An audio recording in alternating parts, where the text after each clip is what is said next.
How much time are you spending when you're not at work obsessing over the cringe that you're experiencing at work because of the office bully? Talking to your significant other, your friends and loved ones about this challenge at work when you're not even at work. Maybe you've even been putting a few extra coins in the collection plate and just offering up a little prayer that they will get fired or find new opportunities on another planet.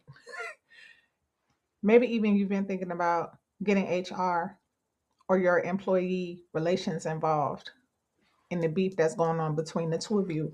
What I'm going to be discussing in this week's post is about the think like a lawyer, fight like a lover framework and a personal story of how I use this framework to de escalate the deterioration of relationships in our office when a bully came into the picture. So deterioration will result and continue to result when you've already been feeling like you're not looking forward to going to work. You're not enjoying your work. And it's because of the relationship dynamic with another person. You're already in deterioration. And so, according to the law of entropy, this is only going to continue to devolve into more chaos until someone embarrasses themselves for the Cold War to come to an end. So, what do? Well, in my last post, I talked about the first three parts of the Think Like a Lawyer framework, and that is examining the fears, the feelings, and the frustrations of the other person, putting them side by side to yours. Where are you similar?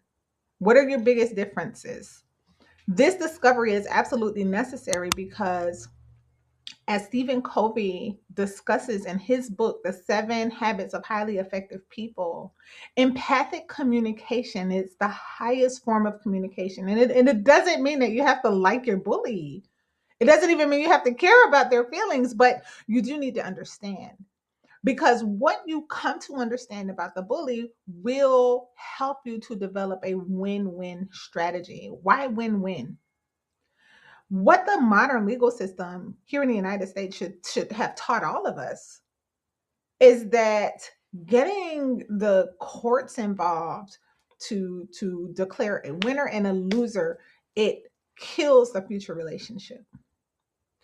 And when we take the win lose approach, the thing that we really want as human beings, the closer connection, it becomes less of a possibility when there's a winner and when there is a loser. So the win-win approach is the most effective. It is the higher outcome because it aligns with our motivations as human beings. So we once had a situation where I had to use the think like a lawyer, fight like a lover strategy and discover that what was happening in our office place, it was being divided into political factions. The leader of our organization was stepping down.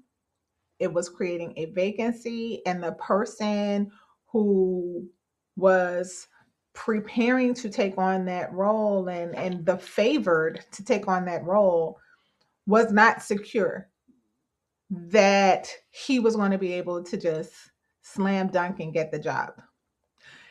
And in response to his insecurities, he found it necessary to start getting allies.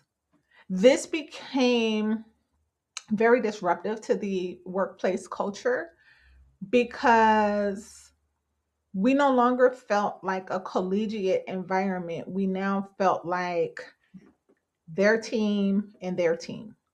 And that's what was rapidly deteriorating the culture of our office. The person with the ambition to take on that leadership vacancy was having more and more of these informal closed door meetings with his allies. And what used to feel like a warm professional relationship between us, it started becoming more and more cold. And I had to ask myself, what is going on? Why doesn't work feel like the place I really used to enjoy coming because of our relationships with one another?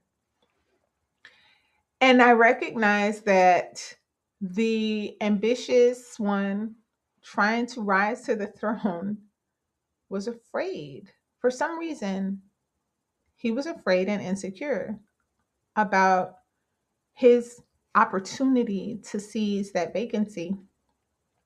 So, what I decided to do, I started a love notes campaign throughout the office. And in this campaign, I began working back channels of relationships throughout the office to talk about what we loved about the culture, what we loved about working with each other, the type of culture we all wanted, and what was the biggest threat to that culture that we could all do our part. How could we all do our part to protect the culture we all had grown to love? And so this was my little love notes campaign. And like a IV drip, I was running an IV drip, a love drip throughout the organization with my back office channels, because I literally had no dog in the fight. I was more focused and concentrated on becoming repositioned in a way that I can be closer to home and more involved in my son's school activities. So I really didn't have a dog in the fight, but the office culture was my business. And the Love Notes campaign was my response to the insecurity that was driving the political yuckiness and cringe in our office. And so once the Love Notes campaign began to soften the air and create some safety, my coworker, the office bully, popped into my office to chat it up one day. And I took that as the opportunity to begin directly addressing his fears and insecurities about the new role. Not only that, but really encouraging him that he would be great in that position. And as he continued to open up in response to my acknowledging his fears and insecurities, I had the opportunity to reciprocate and share my own ambitions to transition and to be more involved in my kiddos' schoolwork and activities. And that's when he was like puzzled, like, you don't want that role? And I was like, what? He was very lucky. We were both very fortunate that I didn't like have a drink in my mouth. I would have spat it all over the office and all over him. I was so caught off guard that all of the political stuff that was going on was because I was the perceived threat. I was the one with less seniority but a lot of promise. I had a great relationship with the incumbent leader who was in a position to really advocate for me and help me to transition and compete into that role. And I didn't want it. I was the flower child of the office. And when I tell you that that conversation broke so much tension in our office, we were rapidly able to return to the culture that we all love and to all like rally behind the person who wanted the role because there was no competition from within. Globally, and in too many organizations, the office place has become a battleground. And what I teach in this section of the framework, the A stands for affectionate analysis. Affectionate being that I don't have to hate you to try to figure you out.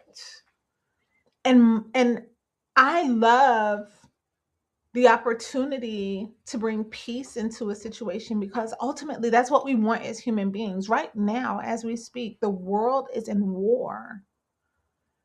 And war is the hard power of politics, right? It is depending on whoever's ego is willing to pull that trigger. It is that last resort. And where there's that high degree of ego, there are going to be casualties of war. So when we ask ourselves in the affectionate analysis, what do I want? Do I want war or do I want peace?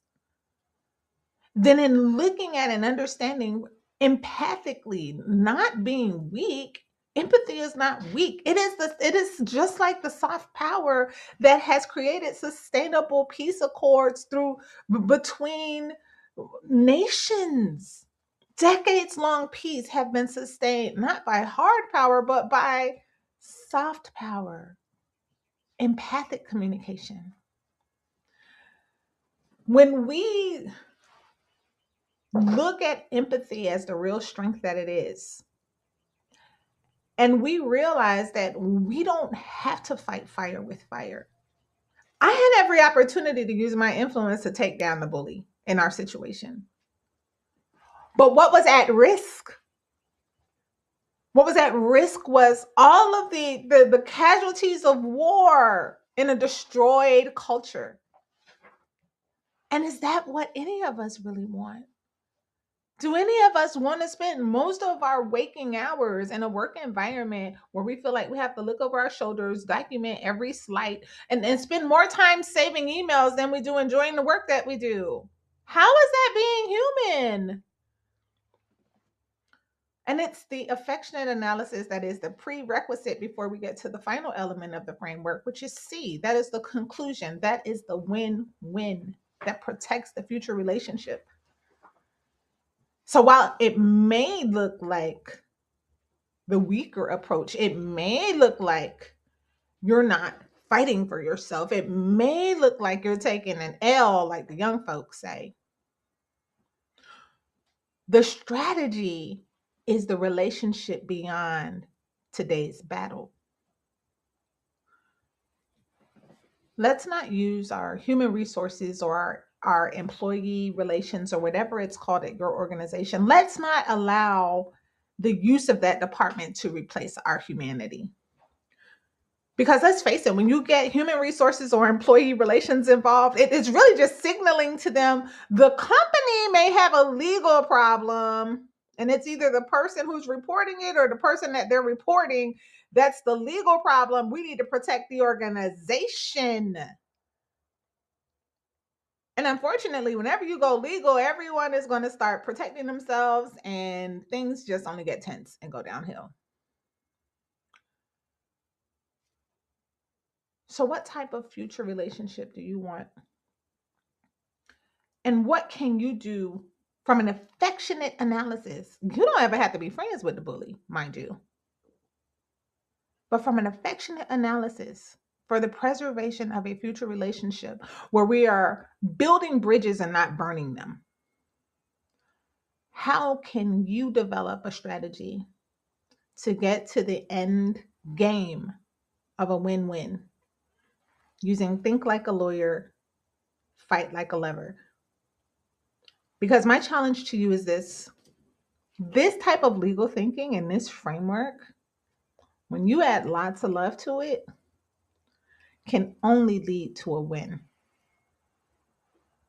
Keep that in mind as you continue to navigate your situation at work. Don't let it get you down. And please, definitely do not lose your humanity. There is a win-win possible. Be blessed and encouraged.